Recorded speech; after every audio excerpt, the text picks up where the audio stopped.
Olá, pessoal, bom dia. Estamos aqui com o nosso 10º episódio do Tem que Manter Isso Viu, nosso, até agora, podcast sobre qualquer coisa que nos dê interesse de falar. E como combinado na semana passada, a gente resolveu falar hoje novamente sobre política. Inclusive, a gente está querendo estabelecer uma prática que é de início de mês a gente fazer uma conversa sobre política, enfim, para dar um tempo também nos assuntos da política, deixar as coisas decantarem um pouco e para a gente também não perder o ritmo aí da conversa, né, ao mesmo tempo. Amigo Rafa diz um oi para a galera. Oi para a galera, estamos aqui no nosso 10º episódio, finalmente, se você contar aí, deve ter umas 12, 13 horas ao todo, ao longo desses 10 episódios, da gente falando, o que, enfim, já é quase metade de um dia, ou praticamente metade de um dia da gente falando aqui, então, se alguém está chegando agora e quiser se aventurar nessas 12 horas da gente falando, fica à vontade, vai estar no histórico aqui da página. E como o Gus falou, a gente vai falar de política, que é algo que a gente não é que a gente está evitando falar, porque se a gente só fala disso, e como o Gus falou, os eventos eles se acumulam e enfim, as repercussões deles são sempre inesperadas, então a gente vai tentar falar de política sempre no primeiro domingo do mês, coincidindo com esse dia 1º, que é também o primeiro domingo desse mês. E aí hoje tem bastante coisa para falar, né? Parece que o Cunha soltou uma entrevista na época que parece uma entrevista desnecessária, até os comentários que eu vi. Mas no lance do Cunha, antes do Gus puxar os assuntos aí, o lance é que o Funaro queimou a delação do Cunha, né? Porque o Cunha, pelo que eu entendi, ele procurou a procuradoria, né? Começou a tratar da delação, só que ele foi bem seletivo no que ele tinha para dedurar, digamos assim. E a procuradoria deixou claro que tudo aquilo que ele estava entregando, e provavelmente ele foi procurar a procuradoria, ele foi atrás da procuradoria já sabendo que o Funaro ia falar. Então, ele tentou endossar o que ele sabia que o Funaro podia entregar, ou foi seletivo. O lance descartaram a delação dele, porque ou ele só confirmou o que a Procuradoria já sabia, ou só entregou coisas que a Procuradoria, mesmo não sabendo, sabia que era bem seletivo, né? Então, o Cunha meio que acabou se queimando. Bom, mas é isso, Gus, eu sei que você fez aí um roteirozinho para a gente discutir hoje, então taca-lhe pau.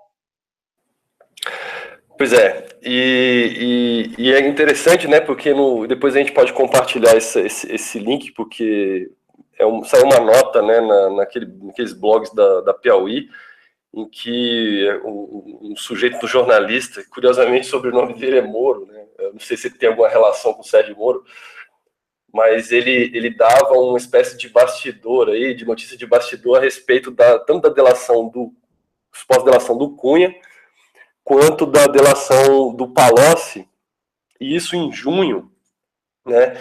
E ele já apontava essa ideia de que haveria uma espécie de disputa entre a delação do Cunha e do Lúcio Funaro, né? E comparava isso daí com as delações do Pedro Barusco e do outro cara que eu sempre esqueço o nome, maldito. Enfim, do cara que seria, na verdade, o figurão maior. Então ele tenta comparar o Cunha com esse sujeito, não consigo lembrar o nome dele, daqui a pouco o Rafa lembra, que inclusive tentou fazer uma delação, né, um desses diretores da Petrobras, e o pessoal não aceitou porque eles já tinham a delação do Pedro Barusco, que era um cara subordinado a ele, que estava sendo, por esse jornalista da Piauí, comparado com o Lúcio Funaro. E aí, lá em junho, ele cantava a bola de que, cara, se o Cunha não se antecipasse ao Lúcio Funaro, a delação dele poderia ficar comprometida. Mas aí o Cunha, por exemplo, tinha algumas restrições. Ele queria esperar, por exemplo, a saída do Janot, porque, enfim, ele não confiava no Janot. e parece que está dando no que está dando, né? A delação do Cunha, se ela for seletiva, né, como eu acho que até já era meio esperado que o Cunha não ia entregar tudo, né, o cara totalmente mafioso, evidentemente ele ia negociar tudo que ele pudesse e provavelmente na primeira entrega dele ele não ia entregar coisas muito relevantes. Enfim, e aí talvez para ele conseguir ter algum benefício, né, considerando que ele é ele tem sido por muito tempo um dos principais vilões da história, eu acho que ele vai ter que entregar muito mais. E a notícia sobre o Palocci era o contrário, né, que o Palocci tinha pressa, mas a galera não tinha muita pressa. E que o Palocci também tinha interesse de entregar a delação durante a permanência do Janot, o que também não deu certo ainda, mas diz que a delação do Palocci demora porque ela tem muita coisa, embora, por outro lado, ele tenha tido alguma dificuldade de apresentar provas, enfim, então vamos ver o que isso vai dar. Enfim, em termos de delação, a gente tem muita coisa para esperar, tem o GEDEL, dizem que o GEDEL também está interessado em fazer delação, isso pode ser interessante. Quanto aos assuntos que eu separei aqui que a gente podia abordar, tem alguns, né? Vou listar eles primeiro, depois a gente vai entrando em cada um deles, mas só para a gente ter uma ideia, assim, uma espécie de pauta. O primeiro deles é retomar um pouco o que a gente falou na última conversa sobre política, em que a gente estava tentando responder, né, a pergunta de por que as pessoas não estão nas ruas diante de tudo que está acontecendo, né, na política no Brasil. Especialmente certos desmandos de Michel Temer. Na época do último programa tinha acabado de sair a história das caixas de dinheiro do GEDEL, enfim, tinha uma série de... Assim, a gente estava se perguntando, cara, o que tinha de diferente nesse momento que as pessoas não se sentiam impelidas a fazer grandes manifestações como tinha ocorrido anteriormente, né, desde 2013, também naquela onda do impeachment e tal. E para retomar um pouco essa questão, eu queria me perguntar uma coisa parecida, mas um pouco mais específica, que é por que o PT especificamente, e não necessariamente na qualidade de principal partido de esquerda, mas o PT, pelo fato dele ter sido, dele ter sofrido diretamente, né, o impeachment, toda aquela campanha, dele está sendo alvo de toda essa campanha de ódio aí que está sendo colocada em redes sociais, etc., MBL e afim. Agora que ele está diante, né, dessa segunda denúncia contra o Temer, que tem fatos graves e tal, ninguém nega isso no campo da oposição, pelo menos, por que não tem nenhuma mobilização formal para chamar manifestações para pressionar o Congresso a aceitar a denúncia, né? Mesmo que, cara, essas manifestações não tivessem tanta adesão popular, o PT tem historicamente uma militância combativa que conseguiria colocar lá alguns milhares de pessoas na frente do Congresso e fazer algum barulho, convocar gente em São Paulo, Rio de Janeiro, em algumas das capitais do Brasil. Certamente o PT, se convocasse uma manifestação fora Temer para pressionar o Congresso, isso teria algum efeito, né? Talvez não tivesse o efeito de conseguir que o Congresso aprovasse a investigação, mas acho muito estranho não fazendo absolutamente nada, né? A única coisa que existe é quando você vai no boteco, quando você vai na casa de alguém, tem sempre alguém para levantar a mão e falar alguma coisa do gênero, primeiramente fora Temer, ou para fazer, enfim, né, em ocasiões festivas, fazer um fora Temer ali social, né, mas que não me parece exatamente engajado. Então, eu queria que a gente conversasse um pouco sobre, cara, que motivos teria o PT para não se interessar tanto em se mobilizar de maneira mais frontal nas ruas pedindo a saída do Temer. Um segundo tópico, falar um pouco disso que aconteceu com o Aécio essa semana, que foi essa decisão do STF de recomendar, né, vamos dizer assim, que ele fosse afastado do cargo de senador e que ele se recolhesse à noite, né, e que isso os senadores resolveram fazer uma votação para decidir se eles vão acatar ou não a decisão da primeira turma do Supremo. E essa mobilização dos senadores foi baseada numa petição que foi feita por um sujeito do PSDB de Santa Catarina, mas que foi encampada por praticamente todos os líderes do Senado. Talvez, sei lá, o PSOL deve ter ficado de fora, não sei se a Rede ficou de fora, provavelmente sim. Mas o primeiro signatário depois do PSDB era o próprio PT. E o PT solta, não sei se é o primeiro exatamente, mas um dos principais signatários dessa petição para analisar o caso do Aécio, no sentido, mas já com indicação de que o Senado não deveria acatar, ou pelo menos deveria devolver e exigir uma resposta do pleno do Supremo e não só da primeira turma. E, na sequência, o diretor, né, o PT, a presidência do PT, lá, o Diretório Central, solta uma nota, algo do tipo, o PT não é a favor do Aécio, né? Não teria como ser, o Aécio um merda, todos os adjetivos que eles quereriam dar para o Aécio, sem cunhos ofensivos na nota oficial, evidentemente, mas enfim, se resumindo a isso. Então, embora a gente não queira defender o Aécio, é melhor a gente, é melhor vencer o nosso inimigo, digamos assim, garantindo, antes de tudo, as regras do jogo, do que vencê-lo a qualquer custo. E aí teve uma série de gente ligada ao PT, ou enfim, simpatizantes, que ficaram horrorizados com essa nota, mas, por outro lado, teve uma série de defensores dizendo que não, é isso mesmo, o PT tem que ter essa postura de defender as regras do jogo democrático, blá, blá, blá, blá, blá. O curioso é que isso, por exemplo, não valeu na época do Cunha, né? Tirar o Cunha da presidência da Câmara era uma questão de vida ou morte, não independente. Não me lembro exatamente como é que foi a época, no caso do Renan, mas enfim, curioso, né? Que de repente começou a valer a pena defender o Aécio. E claro, todo mundo está dizendo que se o afastado, outros parlamentares, outros, inclusive do próprio PT, poderiam ser os próximos, e por isso os caras estão defendendo sua própria pele. Mas, enfim, soa contraditório, acho que é uma coisa para a gente comentar. Rapidamente, só para terminar aqui a pauta, o primeiro é falar da reforma política, né, ou da não reforma política que saiu até agora, e que, no fim das contas, ela parece ser quase um alívio que ninguém reformou nada, porque a coisa que estava sendo proposta era tão horrível que, cara, aquilo que a gente já tem, nosso sistema político atual, parece uma maravilha perto do que eles estavam querendo construir, tipo, graças aos deuses que, cara, as coisas mais ou menos ficaram como elas sempre foram, o que é bem bizarro. E um ponto que também me deixou muito chocado desde a semana passada é que, enfim, que a solução para eles tentarem financiar as campanhas veio uma solução que caiu. Então, só para concluir, então, desculpa aí,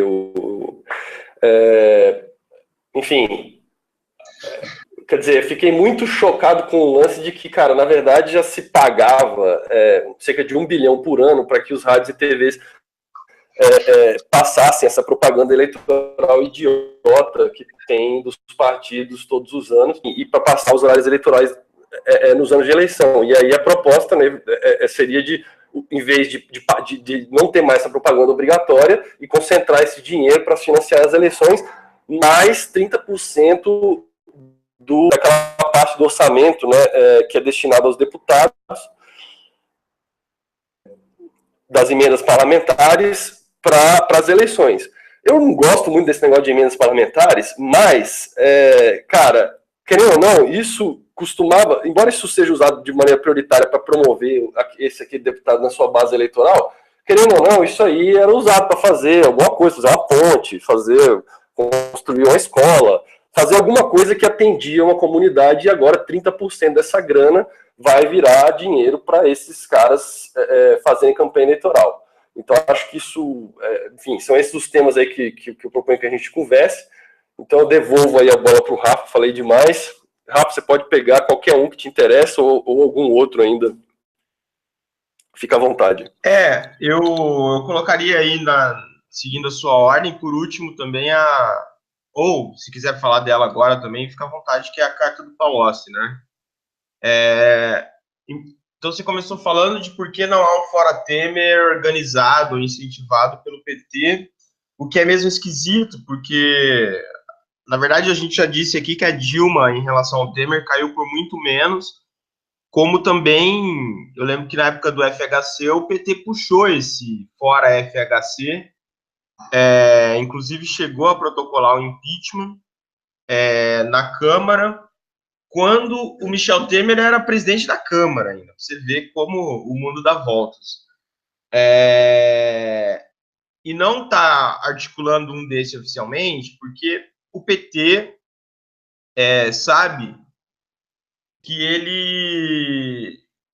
ele pode ser vítima da sua própria, digamos assim, hoje o PT tem os melhores argumentos contra um presidente do que ele já teve.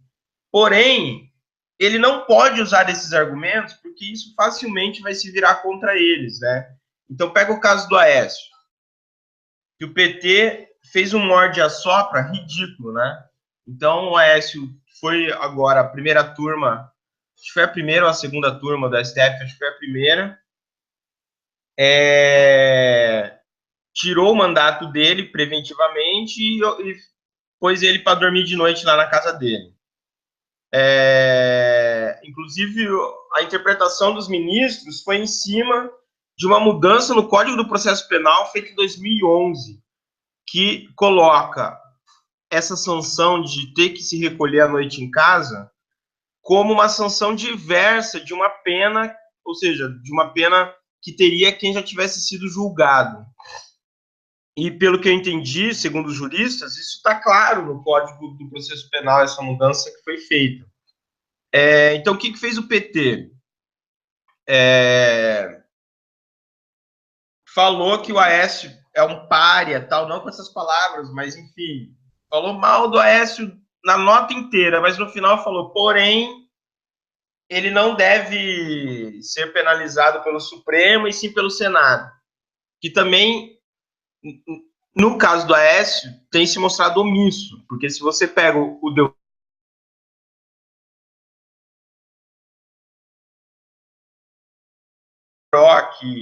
que seria adequado ele fugir para o Paraguai e tal, de avião, de barco, enfim, um papo bem mais esquisito do que o do Aécio pedindo 2 milhões e recebendo 2 milhões para o Joesley, né? Uma pergunta que eu me faço é por que o Aécio não pediu esse dinheiro para o Luciano Huck? Por que ele não pediu para o Dória? Que aparentemente seriam brothers e devem ter 2 milhões ali sobrando, né? Então, enfim. Mas é isso, o PT não está organizando isso porque ele vai ser vítima dessa mesma. Ele pode vir a ser vítima dessa mesma situação. Então, ele está na situação patética de, mesmo o PMDB ter orquestrado o que eles dizem que foi um golpe, ter votado no Eunício de Oliveira para presidente do PMDB, justamente como parte dessa operação abafa, né? Então, infelizmente, né, esses erros do PT, esses erros graves, o partido passou um pano e não quis assumir, né? Então, você vê o Haddad é um que defendia a refundação do partido. E quando a gente diz refundação, não é no sentido burocrático, é você se voltar para a sua essência e dizer o que diante dos erros que a gente cometeu, a gente pode se reposicionar para o povo. Mas aí o que aconteceu? A Glaze, que é a senadora, que também está envolvido, o marido dela chegou a ser preso, o Paulo Bernardo, está envolvida na Lava Jato, está sendo investigada, foi eleita presidente do partido. Então é aquela coisa, quem tem medo, né? Então ela não quer dar o braço a torcer. No discurso de posse dela, como presidente do PT, ela chegou a dizer que o PT não precisa fazer uma autocrítica, porque isso só ia ser usado pelos inimigos deles, ou seja, seria expor uma fragilidade do partido para ser explorada pelos inimigos, entendeu? Então você vê que esse estado de negação permanente está prejudicando a parte ideológica do PT, né? E infelizmente, eu digo infelizmente por quê? Porque é triste de toda forma. Então, tem amigos meus petistas, e eu não falo isso de uma forma depreciativa, não falo mesmo. Eu não conheço um PMDBista, né? Não tem, enfim, mas eu tenho esses partidos mais ideológicos, mesmo PSDB, PT, esse lado mais extremista, né, que está sendo adotado e que tem polarizado o Brasil, não permite uma reflexão. Então, assim, tem amigos dos dois lados, do PSDB e do PT, que brigam comigo porque, pô, eu simplesmente aponto, ponho de ser um confronto direto com as pessoas. Mas para mostrar que, pô,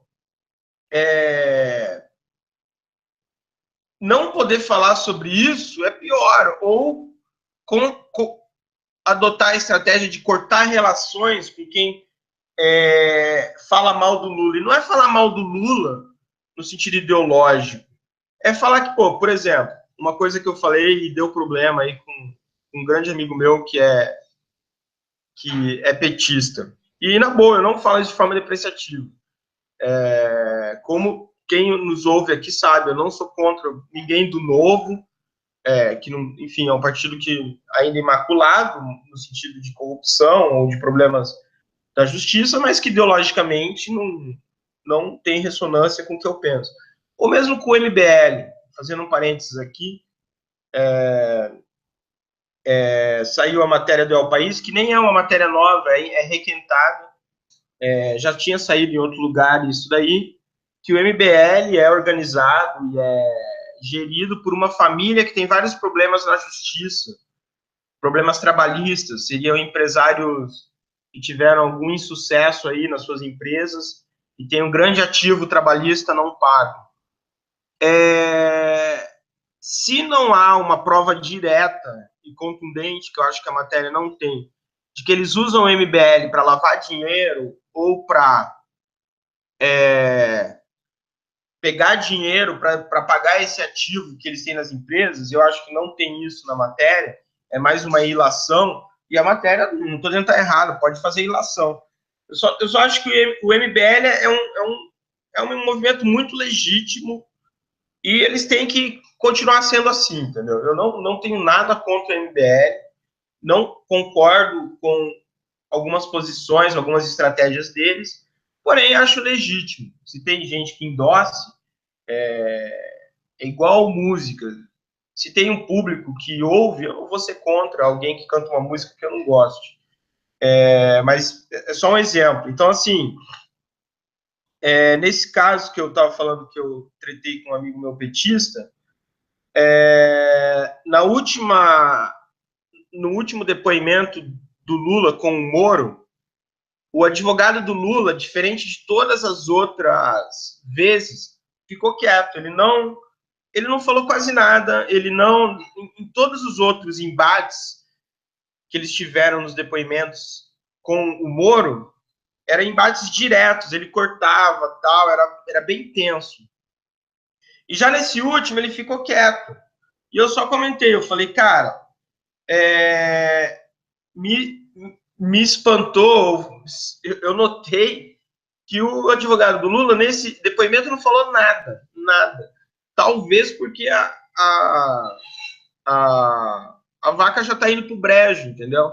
Então você pega aí, a questão era sobre o apartamento que é vizinho ao do Lula, lá em São Bernardo, que teria sido pago pela Odebrecht e comprado pelo primo do Bunlai e alugado para a família do Lula, que, curiosamente, aparentemente, só começou a pagar mesmo aluguel a partir de dezembro, né? Um aluguel que deveria estar sendo pago pelo menos desde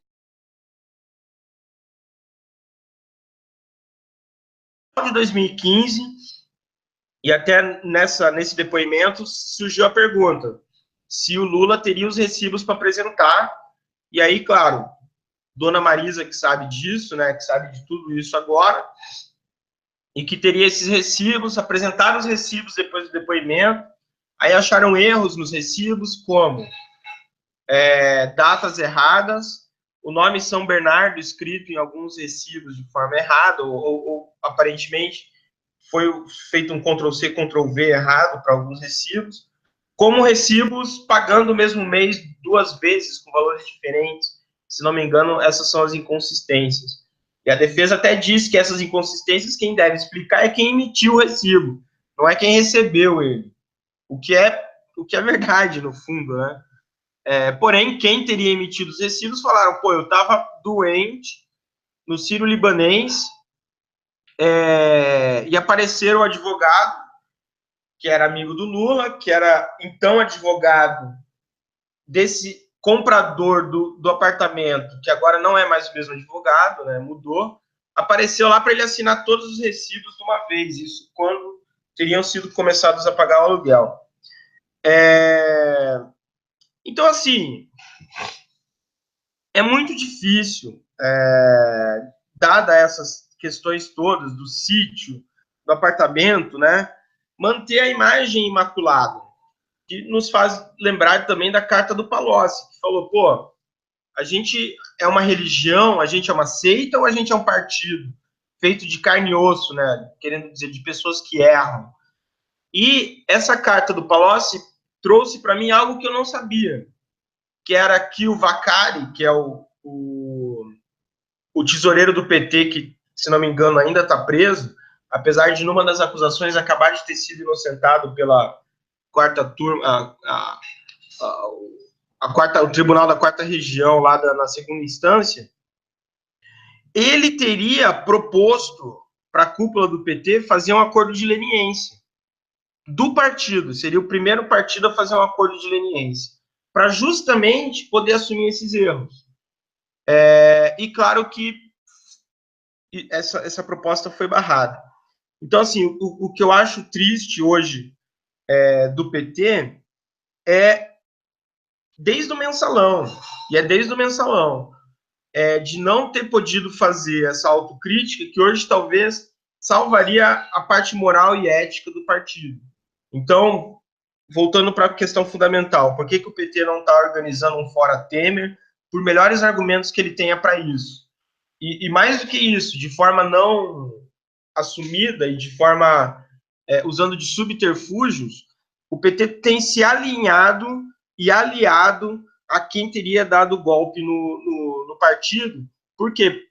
Porque acaba sendo um abraço dos afogados, que não querem, agora não quer cair todo mundo junto. Então, essa nota de repúdio ao Aécio, por exemplo, onde é um morde-a-sopra absurdo de falar mal do Aécio, metade da nota, e no final da nota diz, porém, não acho que o Supremo deva intervir nisso, tem que ser o Senado, justamente porque isso que aconteceu com o Aécio pode vir a acontecer com eles. Então, assim, é lamentável que o PT tenha perdido todas essas oportunidades, dadas mais de uma vez, de mudar a sua direção e se realinhar, enfim, fazer uma autocrítica.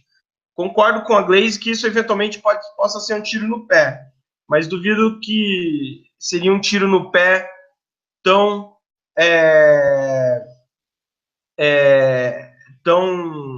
tão maior, né? Digo, essa não autocrítica também é um tiro no pé e de um calibre muito maior, um tiro de fuzil, de granada, enfim, só para tentar se proteger de um arranhão menor. Acho que isso pode afundar ainda mais o partido nesse sentido.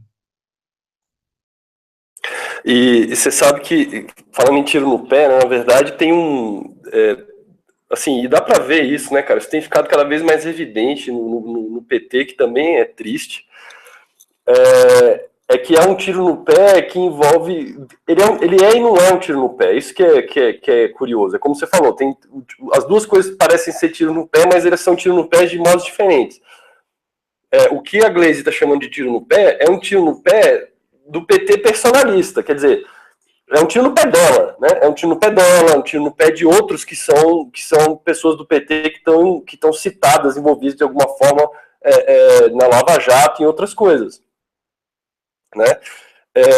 Mas, ao mesmo tempo, né, uma pessoa como o Haddad, que né, defensor de uma refundação, inclusive o Haddad, nessas últimas matérias que ele escreveu aí na Piauí, né, discutindo lá com o Marcos Lisboa, ele fala da prefeitura, enfim, mas ele está ensaiando, e na verdade ele coloca já alguns elementos de autocrítica, ele tem lá uma posição específica em que ele pede para modular algumas coisas, né? Tipo, tem coisas que ele também não pode aceitar, mas que, enfim, tem uma autocrítica para ser feita, e ele já está efetivamente fazendo essa autocrítica, indo, portanto, numa direção contrária ao que preconiza aí a Glaze. Mas, na verdade, o lance é esse, né? O tiro no pé é porque, na verdade, vai espirrar nesse pessoal que hoje, dentro do partido, tem um certo poder, que não é o pessoal que teve com poder dentro do partido durante o período dos governos petistas. E como a gente sabe, ou sei lá, como muitas pessoas sabem, talvez outras não, sempre teve dentro do PT uma disputa interna. Nem todo mundo concordava com os rumos que o partido tomava, tinha alguns que tinham as posições, digamos, mais à esquerda. E nem quero dizer com isso que isso seja melhor ou pior, mas simplesmente para dizer que é evidente que, cara, isso não é uma coisa que reflete o partido inteiro, e que isso, como você bem lembrou, né, da carta do Palocci, desculpa, eu esqueci de mencionar a carta do Palocci na pauta, que eu acho que é um tema muito importante, cara, essa pergunta, né, que ele faz, né, se, cara, isso é uma religião ou isso é um partido de político, né? Porque, como religião, parece que demanda uma adesão cega a uma liderança inquestionável, né? E esse lance do Vacari, que também me chamou muita atenção, porque é uma coisa que eu também não podia imaginar, porque o Vacari, para mim, sempre pareceu aquele cara, aquele espécie de beato do PT, né? Um cara que, ele faz aquilo que mandam ele fazer, e o cara não emite opinião nenhuma e está disposto a morrer pela causa, cara, e sem abrir a boca, sem soltar um grito de dor, né? E de repente vem essa informação de que ele propõe um acordo de leniência, né?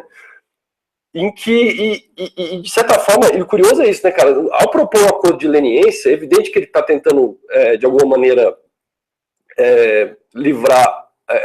aliviar um pouco aquilo que ele está sofrendo, porque ele está sendo acusado de forma pessoal, né, e como pessoa física, mas ele podia simplesmente falar, não, vou fazer um acordo de delação premiada e livrar minha cara, mas não, a proposta dele de um acordo de leniência mostra que ele é um cara engajado com o partido, quer dizer, é como se ele estivesse pedindo socorro, ele tá falando assim, gente, eu tô me fudendo sozinho, e, pô, é vacilo, né, eu me fuder sozinho, de repente se a gente fizer um acordo de leniência, ele terá que assumir grande parte da culpa, porque, evidentemente, ele era o cara que operacionalizava as coisas, mas, de alguma forma, é como se ele estivesse pedindo para que as pessoas se solidarizassem com ele, né? E ao negar isso, é como se o PT estivesse jogando esse cara e falando assim, vamos sacrificar esse merda em prol da gente manter a nossa suposta, sei lá, nossa suposta integridade aqui, né? E isso, né, como o Palocci coloca, é algo que, cara, é estarrecedor, né? Quer dizer, o Vacari eu posso sacrificar, né? Porque ele é um cara mais fraco, um cara que não abre a boca, qualquer coisa assim, é um peão qualquer lá que a gente enfiou aqui nessa tesouraria que todo mundo sabe que, né, desde o mensalão, se tornar tesoureiro do PT é assinar sua sentença prévia de que você vai se fuder, porque, cara, esse negócio não pararam de acontecer, né, como a gente bem sabe. Então, assim, cara, é muito triste, na verdade, esse negócio todo e a forma como se coloca. E um outro ponto que eu acho ainda sobre esse assunto, assim, de por que o PT não está fazendo nada, envolve esse pragmatismo político, né, que o PT adotou em determinado momento, depois de ter chegado ao poder, e que parece que não descolou, né, no instante, uma esperança que eu, por algum momento, nutri em relação ao PT, é que no instante que ele se tornasse oposição, né, que ele fosse tirado do poder por esse impeachment, que, como a gente, né, não cansa de repetir, foi uma coisa muito tosca, né? A designação de golpe não é gratuita, ela tem suas razões. E eu tinha, como está dizendo, nutria uma certa esperança de que, uma vez lançado, né, mesmo a contragosto no campo da oposição, o PT tivesse, né, não tendo mais que governar, não tendo mais que fazer lá os acordos para manter a governabilidade do governo da Dilma, eles, né, se aproximasse de volta de posições mais ideológicas e fizesse uma oposição de verdade diante desse governo escroto do Temer. E, cara, na verdade o PT nunca fez isso, e é patético. A atuação do PT como oposição é nula, inexistente e, cara, irrisória. Entendeu? Quem está fazendo alguma oposição qualificada é o PSOL e a Rede, que, cara, eles são uma quantidade minúscula de gente. Tipo assim, dá dó desses caras. E, cara, o PT, com a bancada que tem, poderia dar uma engrossada numa oposição mais qualificada. Mas, cara, o PT não está fazendo isso. E, cara, e a impressão que eu tenho de não estar fazendo isso, né? Por que não convocar, né, uma manifestação contra o Temer, essas coisas? Cara, no sentido desse pragmatismo, é porque parece que, cara, como não tem nenhuma expectativa de poder, né, uma eventual saída do Temer, o PT não vai conseguir ser dado de volta ao poder e nem ocupar alguma coisa um pouco melhor numa eventual numa sequência dessa, que seria o Rodrigo Maia assumir e eventualmente convocar eleições indiretas, não tem nenhuma expectativa que o PT consiga integrar esse poder, então foda-se, né? Então não interessa. E além disso tem uma outra coisa. O Temer, como bicho-papão, até 2018, pode ser uma espécie de trunfo eleitoral para ajudar numa eventual campanha do Lula. Não só é uma aposta bastante, digamos assim, desesperada, né? Talvez o PT poderia estar trabalhando em outras candidaturas um pouco mais qualificadas e não maculadas por Lava Jato, considerando que o Lula, existe uma chance grande do Lula ser condenado em segunda instância e não poder concorrer. Então, mas enfim, tem que manter essa postura de negação. Podia estar investido numa candidatura eventualmente do Haddad, podia estar investido até mesmo numa aliança com o Ciro, né? De repente uma chapa, como o próprio Ciro sugeriu, Ciro Haddad, poderia ser alguma coisa interessante, mas não, né? Então, quer dizer, interessa mais manter o bicho-papão no poder, fazendo todos os descalabros que ele está fazendo, não fazer uma oposição qualificada, fazer só uma oposição festiva, né? Para agradar a esquerda caviar, né, nas festinhas alternativas de São Paulo, Brasília, Rio de Janeiro, Recife, etc. Né, não sei, Belo Horizonte, que seja, enfim. Cara, realmente tudo isso é muito triste, cara. É triste ver o PT nessa onda e, cara, é triste você ver um quadro interessante como o Haddad se sentindo obrigado a ficar preso a esse negócio e não procurar alguma coisa um pouco melhor para poder se engajar numa política mais interessante, que é uma coisa que a gente está precisando. Mas acho que a gente pode passar para outro tópico. Não sei se você queira comentar alguma coisa sobre isso, Rafa. Não, podemos passar para outro. Eu só queria, para finalizar, eu lembro que o Eduardo Jorge, num debate daquele grupo Quebrando o Tabu, e o FHC estava nesse debate, ele deu para mim acho que a opinião dele foi para mim um tipo de iluminação sobre o que aconteceu no Brasil a partir da Constituição, porque ao longo da Constituinte, vários grupos, talvez a maioria, pendiam para o parlamentarismo. E aos poucos, ao longo da Constituinte, essa opinião foi mudando, principalmente nos dois partidos que entraram na Constituinte pregando o parlamentarismo, que era alguma parte do PT e a maior parte do PSDB, justamente porque ficou claro ao longo da Constituinte que esses dois grupos queriam o poder hegemônico sobre... eles queriam um exercício de poder hegemônico que só o presidencialismo te dá. Então, eles até, ao longo da Constituinte, eles descartaram o parlamentarismo e adotaram o presidencialismo, porque só o presidencialismo daria essa, se não sensação, essa possibilidade de hegemonia, que hoje é um dos problemas do PT e do PSDB, no qual, nesse momento, quando Eduardo Jorge falou isso, o FHC concordou. Claro que o FHC ele concorda com tudo depois que ele foi presidente, né? Até essa propaganda do PSDB que o Tasso fez, dizendo que o PSDB prega o parlamentarismo, a pergunta que era, pô, que tá no estatuto do PSDB, a questão do parlamentarismo, a pergunta que fizeram é, então por que o FHC, em vez de propor parlamentarismo, propôs reeleição dele próprio, né? Enfim, coisas para se pensar aí.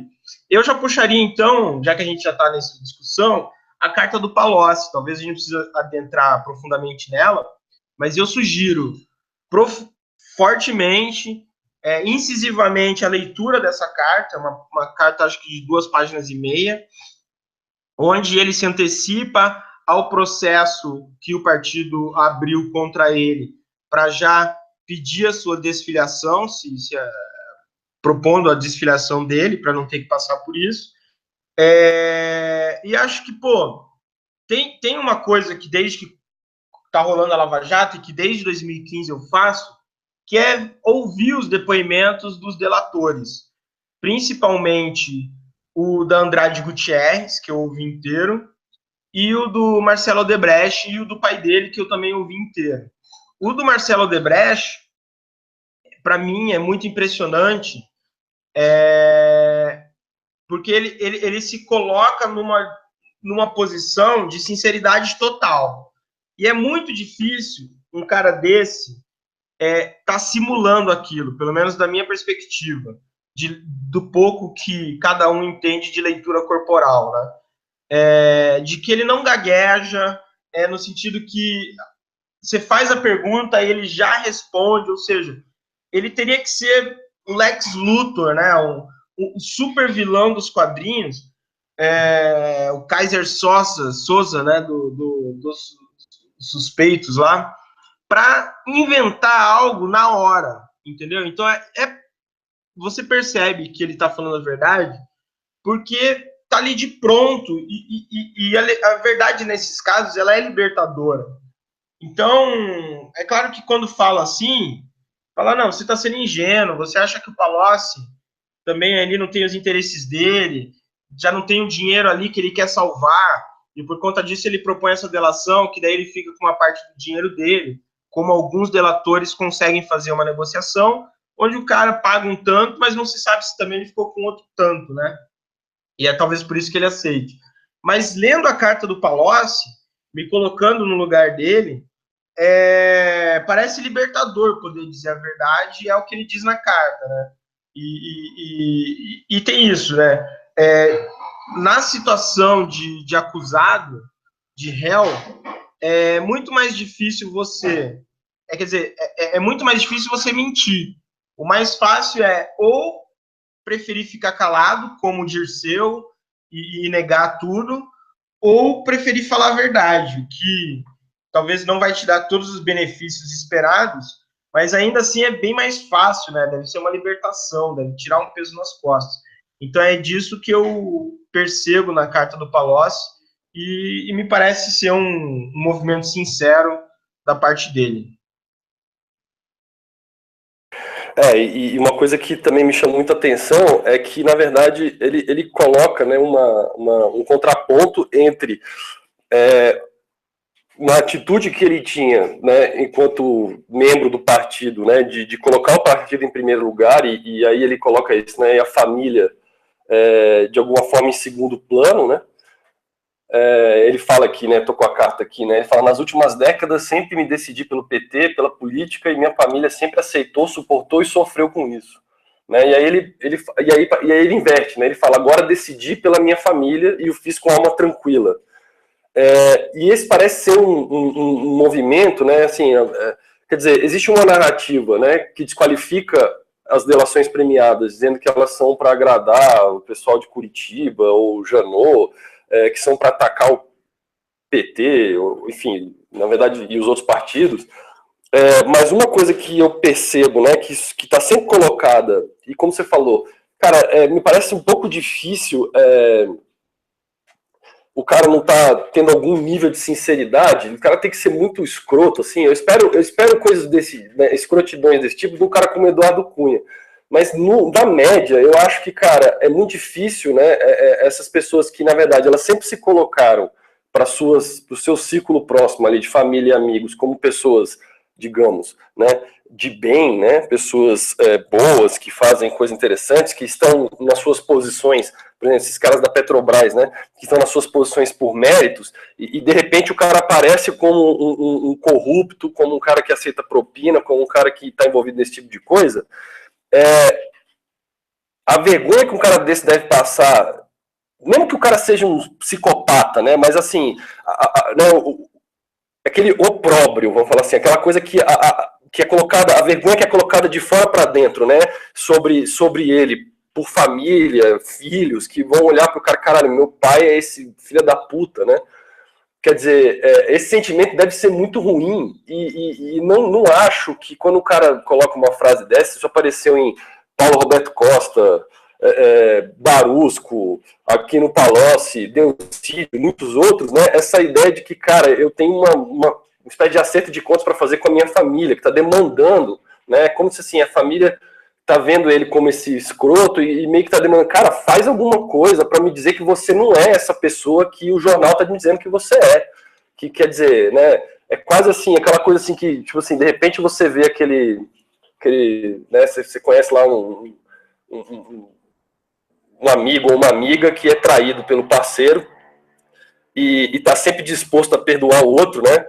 Desde que sempre não, sei lá, ou está disposto naquele momento de traição, né? A perdoar o outro, desde que o outro faça uma demonstração mínima de que ele não teve, né? De que, sei lá, não teve a intenção de magoar ou qualquer coisa do gênero. Quer dizer, existe uma expectativa da família de pô, cara, faz alguma coisa para eu tentar acreditar em você ainda, né? E eu acho que eu vejo esse tipo de esforço, né, nesses delatores de um modo geral no Palocci, e, cara, acho muito difícil isso ser simplesmente o cara tramando, entendeu? Porque, cara, o cara já tá preso, o cara já tá fudido. O que eu espero de todos eles, né, sem exceção, é que eles não vão dizer tudo, que eles vão dizer o mínimo possível para se comprometer o mínimo possível. Não só porque, cara, né, quanto menos pessoa ele fuder, menos risco ele corre, sei lá, ele tá lidando com gente, com bandido, ele pode sofrer risco de ser morto, né? Então, então, nesse sentido, eu espero sim que esses caras sempre tentem revelar o mínimo possível.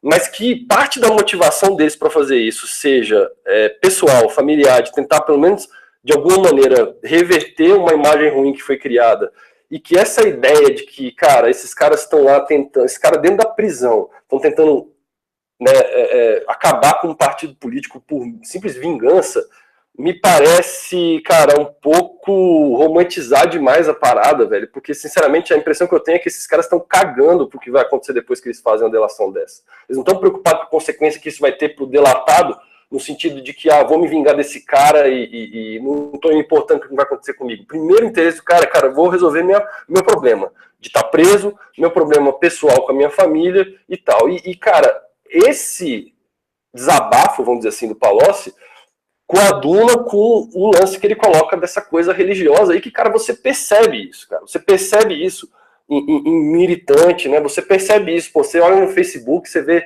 seu professor, um cara puta sensato, que dá umas aulas excelentes, usando argumentos patéticos, entendeu, cara, para defender certas atitudes do partido, velho. Você fala, cara, tem alguma coisa errada, entendeu? Tem um deslocamento aí da racionalidade das pessoas quando envolve esse troço que é esse partido. E, cara, a gente tá falando do PT, mas isso pode acontecer com qualquer outro, isso acontece também com o PSDB, talvez a gente tenha menos contato com os argumentos aí dos PSDBistas, mas tenho certeza que eles existem. Digo, isso em relação a esses partidos ideológicos, né? Então, cara, de novo, a impressão que eu tenho também é que, cara, tem uma sinceridade grande nessa carta. E uma coisa que me chamou muita atenção nesse campo da sinceridade é essa menção que ele faz a essa reunião, né, em que ele está junto com a Dilma e o Sérgio Gabrielli, e tem essa, né, na biblioteca do Alvorada, ele fala, né, vou até ler aqui, né, um dia Dilma e Gabrielli dirão a perplexidade que tomou conta de nós após a fatídica reunião na biblioteca do Alvorada, onde Lula encomendou as sondas e as propinas no mesmo tom, sem cerimônias, na cena mais chocante que presenciei do desmonte moral da mais expressiva liderança popular que o país construiu em toda a nossa história. Quer dizer, o cara está diante daquilo, ele mal tem reação, e a impressão que eu tenho é que tanto Dilma quanto Sérgio Gabriel também tiveram a mesma reação. Né? Só que, de alguma maneira, eles conseguiram justificar isso para si mesmo e resolveram tocar o barco. Quer dizer, cara, é muito pesada essa pressão em cima das pessoas, entendeu? E, cara, isso tinha que ser tornado mais leve, entendeu? Não sei como, não sei de que forma, não sei se isso é possível, mas, cara, esse esquema partidário, isso a minha impressão que dá é que isso é uma das coisas, é um dos principais fatores que afasta as pessoas, de modo geral, da política, né? E isso, cara, isso é terrível para qualquer democracia. Isso está na raiz da crise de representação que a gente está vivendo. Quer dizer, você não tem estômago para aguentar estar ligado à vida partidária para poder participar da política por causa desse tipo de coisa que acontece lá dentro. Cara, é de fuder. Sim, e o próprio PSDB, para não falar só do PT, né? Então, se for para se indispor com alguém, vamos se indispor com todos nós. Tá nesse racha absurdo, né? Entre a questão do Aécio versus Tasso, versus a parte dos cabeças brancas, versus as partes dos cabeças pretas, não lembro como chama, mas da galera que ainda tem cabelo. Então, isso tá para todos os lados. E seria bom também o PSDB resolver isso para justamente tentar salvar o que resta, né, da integridade aí da honra do partido, apesar que também está ali uma briga entre o Alckmin e o Dória, e é claro que entre o Alckmin e o Dória eu sou 200% Alckmin, né, que eu acho que é um mau planejador. Então você pega, o Alckmin não consegue concluir nem o metrô, porém o Dória é um falastrão, né, então espero que o PSDB também consiga aí se reorganizar para ter um pouco de moral ano que vem, o que seria bom, senão a gente vai ver uma eleição muito louca, né? Se o Lula conseguir sair pelo PT, o PSDB fragmentado, enfim, vai ser uma eleição ruim, acho que para o país, né? Mas também não acredito que estejam a essa altura do campeonato se preocupando com o país, né? Eles estão se preocupando com eles mesmos, o que não é uma novidade, mas na situação atual tende a piorar. Vamos passar para a próxima, Gus. Qual que era aí? Era a questão do fundo, né?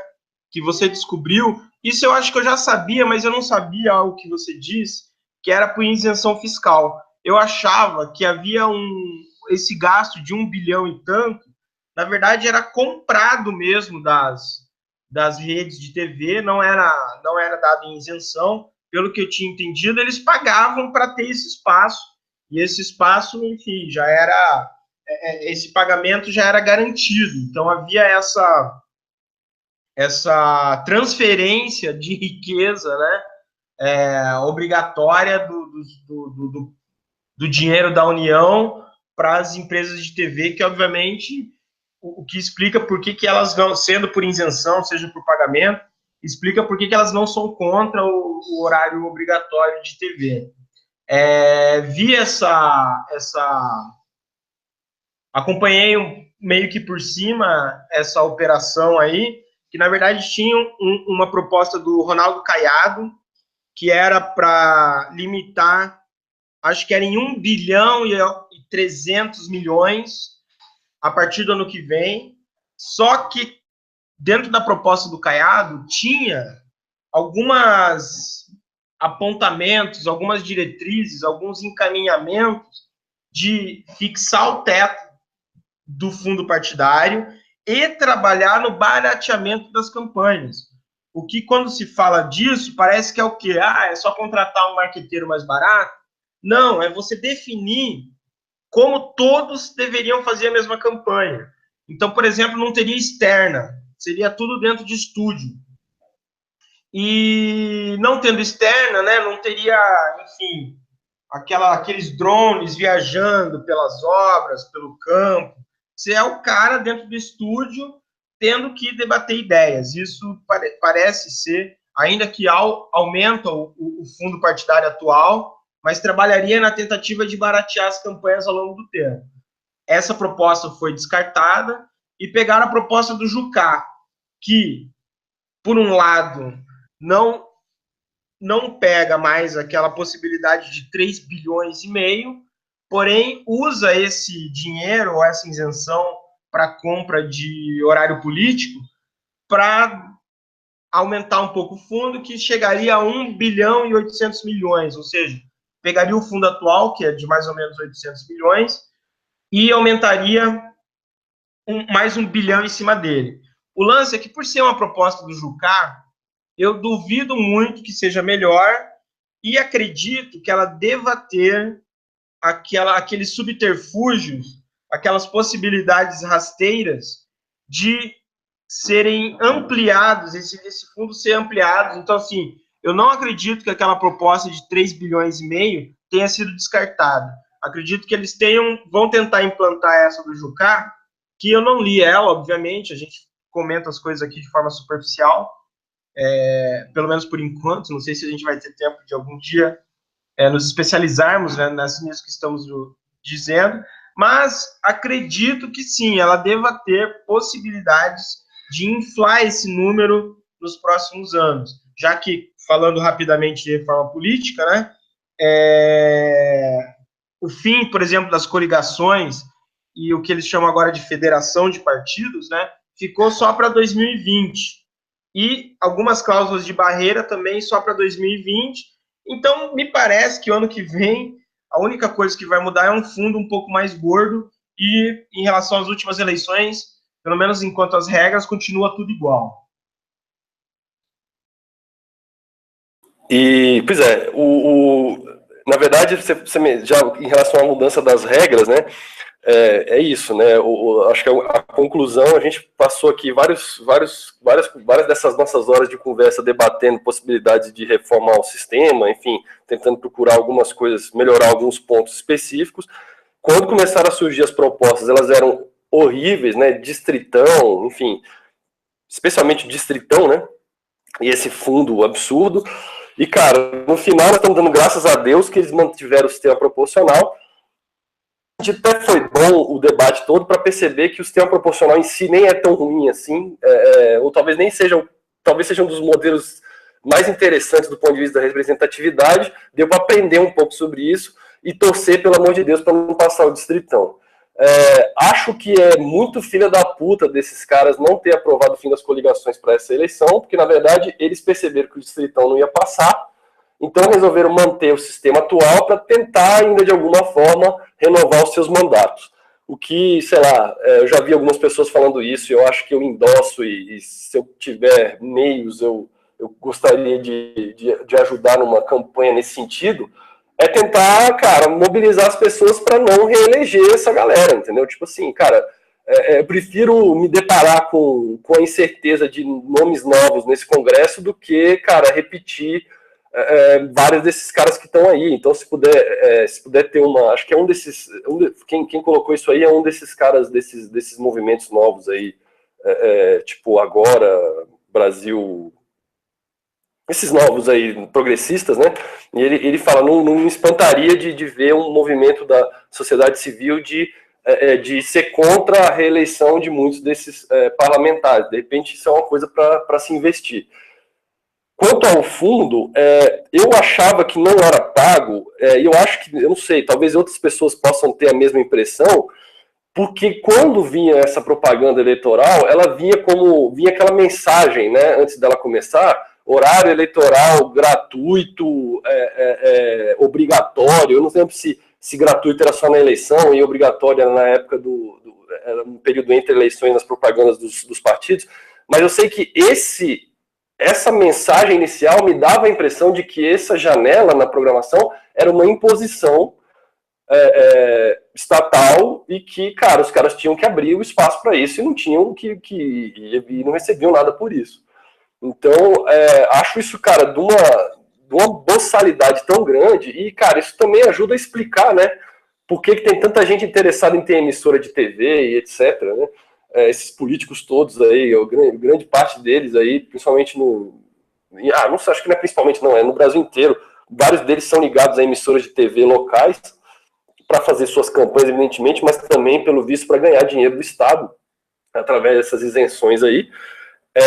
E, cara, esse dinheiro todo, cara, 1 bilhão por ano, velho. Você pensar que o orçamento do Ministério de Ciência e Tecnologia foi, nesse ano, tipo de 6 bilhões, cara. Tipo, pensa, cara, que tem 1 bilhão de dinheiro sendo jogado no lixo para esses programas que, cara, ninguém assiste isso.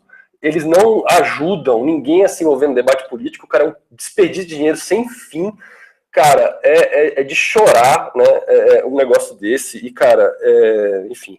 E eu não sabia, isso que você colocou aí, de que tinha na proposta original do Caiado essa ideia de melhorar, de reduzir os custos, que de fato é louvável, né? E como você, cara, qualquer coisa que vem do Jucá, eu sempre acho que é alguma coisa envolvendo um grande acordo nacional para estancar a sangria, entendeu? Eu não consigo entender o Jucá como fazendo nada além disso. Então se envolver, botar mais dinheiro nas eleições para eles mesmos conseguirem se reeleger e se manter foro privilegiado, eu acho que é isso que ele vai querer fazer. Só um comentário, né? A gente talvez hoje falou muito do PT, mas em relação àquela polarização em torno do PSDB, cara, uma das coisas que o PSDB precisa fazer é se livrar do Aécio. O Aécio é o Lula do PSDB. Então é aquilo que está afundando o PSDB hoje, entre outras coisas, é o Aécio. E uma coisa séria, já que você mencionou a eleição, e a gente não colocou isso na pauta, mas, cara, lembrei que, cara, parece que anteontem saiu uma pesquisa, né? Uma pesquisa nova de intenção de voto, não sei, ela não foi muito veiculada, não sei se é porque o Instituto, acho que é aquele do Paraná, enfim, não sei o quanto que que a mídia em geral considera ele confiável, né? Não vou dizer eu, porque não tem como julgar isso, mas essa pesquisa colocava o Lula em primeiro lugar, em segundo em todos os cenários, e no cenário sem Lula, quem liderava as pesquisas era o Bolsonaro. É claro que o Bolsonaro é uma espécie de Marine Le Pen, né? Eu acho que ele tem um teto eleitoral, a gente pode vir falar disso mais para frente, quando, né, se aproximando mais da eleição, mas só para colocar, já que isso aí saiu agora. Mas o que me chama a atenção é o quanto que o PSDB não consegue projetar um nome, né? Curioso isso, né? O PSDB é o principal partido, vamos dizer assim, de centro-direita liberal, que faz, né? E todo mundo diz, os principais partidos do Brasil são o PT e o PSDB. Só que, cara, o PSDB não consegue colocar um nome que consegue ficar em segundo lugar nas pesquisas. E o que está acontecendo é que o Dória está indo melhor do que o Alckmin. E, cara, isso é uma merda, porque, cara, o Dória definitivamente não é um cara que representa, digamos assim, o PSDB mais ideológico, né? Isso seria mais próximo, talvez, do Alckmin.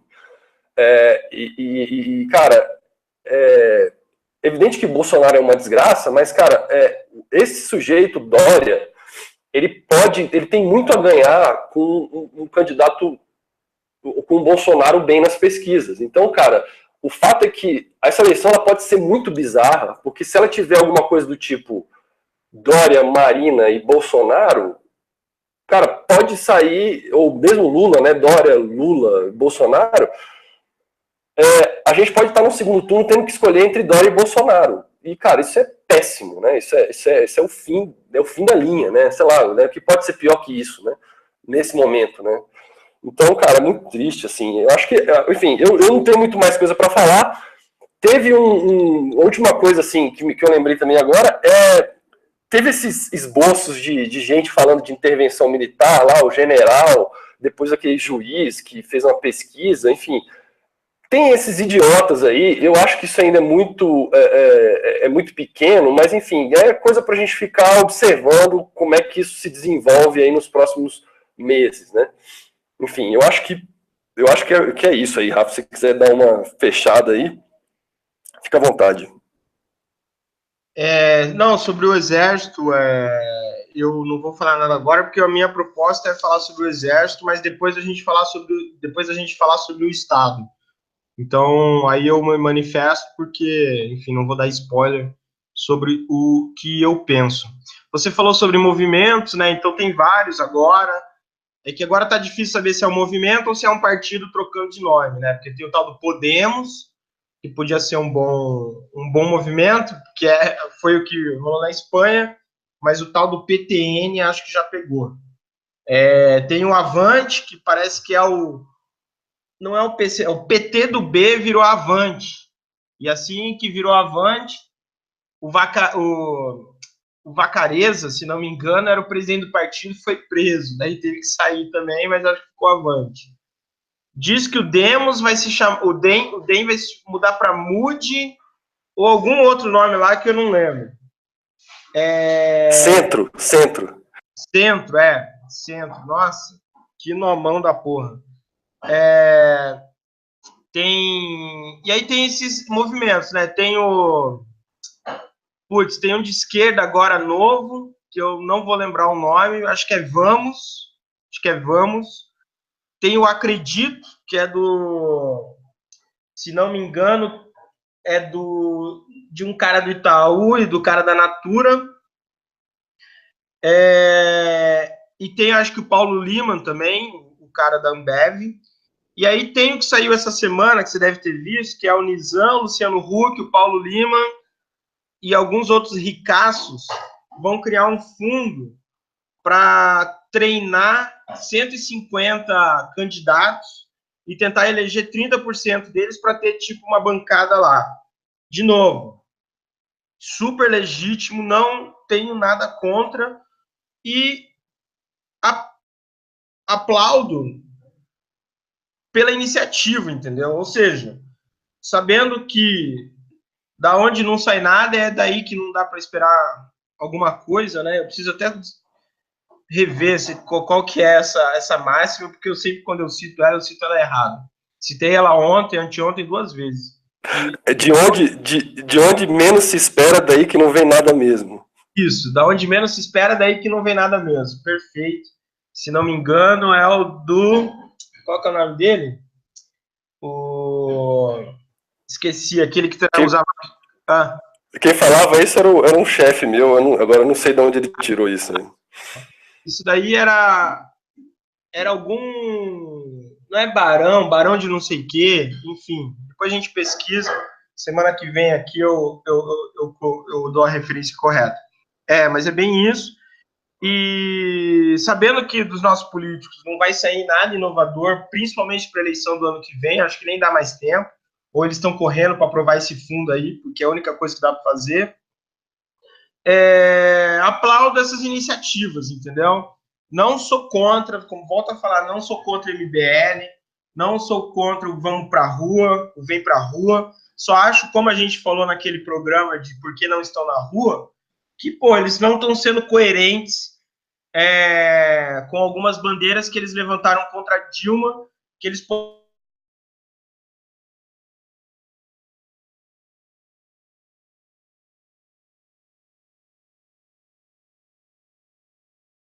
programa um pouco sobre se a economia é uma ciência. Então, espero que ajude. Não acho ruim esse tipo de orquestração para eleger bancadas, porque se for ver dentro das regras atuais, por exemplo, a bancada ruralista, ou a bancada da bala, ou a bancada da Bíblia, o que acontece? Eles se formam depois de eleitos, né? Então, eles não se apresentam como sendo da bancada ruralista. Claro que o ruralista, ele fala pelo agronegócio, pela soja, pelo trigo, da Bíblia por Deus, o da bala pela morte, sei lá. E depois, lá dentro, eles se articulam, mas eles não se apresentam de forma unificada antes da eleição. Então, também não deixa de ser, às vezes, uma inovação ter uma bancada do Luciano Huck, do Nizam, dessa galera rica, que, por exemplo, sei lá, se eles levantarem a bandeira da desburocratização de algumas coisas no Brasil, já vai ser incrível, entendeu? Eu, como pequeno empreendedor, o tempo que eu perco, porque como eu não posso pagar um salário mínimo para um contador, eu uso uma startup de contabilidade que, para cobrar mais barato, exige que você use a plataforma deles para fazer o que precisa ser feito para gerir uma empresa. E aí você descobre o quanto é absurdo e me faz querer correr atrás para ter um dinheiro e pagar um contador. Ou seja, sair da startup, porque, é muita burocracia idiota, não é minimamente inteligente. Então, só uma sugestão aí, Luciano Huck, sei que você vai estar nos ouvindo, por favor, lutem pela desburocratização, que isso vai ser um grande impulso aí para o empreendedorismo nacional. Mas, acho que em relação à nossa semana política, né, enquanto a gente está falando, o pau está comendo lá na Catalunha, eu não tenho muito embasamento para falar sobre esse tema, eu até me surpreendo um pouco em relação à reação dos dois lados, né? Eu, da minha parte, tentando entender por que a Catalunha quer se separar, e acho que ela tem bons motivos para isso, talvez identidade cultural, para mim, é sempre um bom motivo, não para você querer separar, mas para você querer se afirmar aí, né? E a Espanha, não entendo também tanta repressão, mas eles devem ter lá seus motivos, que pelo pouco que eu vi, são em sua grande maioria fiscais, né? Diz que a Catalunha é um estado bastante rico e que para manter a Madrid precisa de estados ricos, né? Então é difícil você simplesmente aceitar a separação dos estados assim. Mas isso é uma boa discussão também sobre movimentos separatistas, talvez para a gente ter aí no programa futuro. Então fica aí a sugestão. Gus, eu sei que você tem uma sugestão para o programa da semana que vem, então já mete as suas considerações finais aí e já engata o tema da semana que vem, por favor. Valeu, Rafa. Pois é, e também acho que um movimento que chamou a atenção, só para finalizar essa história dos movimentos, eu não lembro agora o nome, se é Brasil Favela, alguma coisa assim, que eu acho que é um movimento interessante de observar. Também vem com a proposta de criar uma bancada, como eles dizem, né, entre aspas, de favelados, né, mas tem uma série de características de defender alguns direitos de minoria interessantes, e numa abordagem não vitimista, o amor que visa, na verdade, empoderar um pouco as pessoas e colocar elas para desenvolver essas localidades, as comunidades onde elas vivem. Acho interessante observar o que está vindo. Uma das propostas deles é realmente aumentar o contingente de negros no parlamento, que no Brasil é vergonhoso, né? Então, acho interessante essa iniciativa, acho legal observar.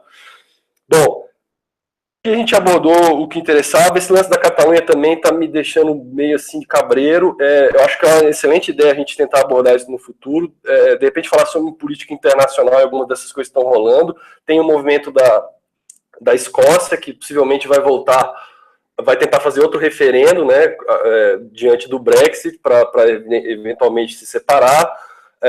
Tem um lance curioso que, cara, parece que também nesse movimento da Catalunha o lance das fake news está rolando, né? Do mesma forma que rolou no Brexit, na eleição do Trump, mas me parece um pouco mais nebuloso, nesse caso específico, que lado é o lado mais, né, porque entre Brexit e a eleição do Trump ficava muito caricato, né, as posições diferentes e parece que as pessoas sensatas deveriam ficar do lado do não Brexit e do lado do não Trump. Mas no caso da Catalunha parece ser um pouco mais nebuloso, que torna esse caso um pouco, talvez até mais interessante para analisar. Mas enfim, a gente precisaria estudar um pouco mais sobre isso. A proposta para a semana que vem é a gente falar sobre Facebook. Vou colocar inclusive dizer que a gente criou uma fanpage, né, do Tem que Manter Isso Vivo no Facebook, para comemorar os nossos 10 episódios e a gente ter algum conteúdo. Então, quem eventualmente nos ouvir aí pode curtir lá para receber notificações. A gente tem publicado lá alguns textos, na verdade, que meio que podem embasar a nossa conversa, não é só isso que a gente está publicando lá que a gente está lendo, mas coisas que sinalizam os assuntos que a gente vai tratar. Então eu vou publicar lá na fanpage um texto que saiu na Piauí, que na verdade é um texto da London Review of Books, de um cara reclamando do Facebook. Assim, o texto é longuíssimo, tem coisas interessantes, tem uma parte meio nhenhenhen lá, uma coisa meio preocupação do cara assim, do futuro e tal, mas ele coloca um ponto que me parece muito interessante, pode ser o ponto de partida da nossa conversa, que é o Facebook tem uma declaração de missão, né, que nem essas empresas têm, aquela coisa, né, missão, valores, etc. E a missão do Facebook, segundo o Mark Zuckerberg, é promover a maior conectividade das pessoas. Quer dizer, o objetivo do Facebook seria tornar as pessoas mais próximas.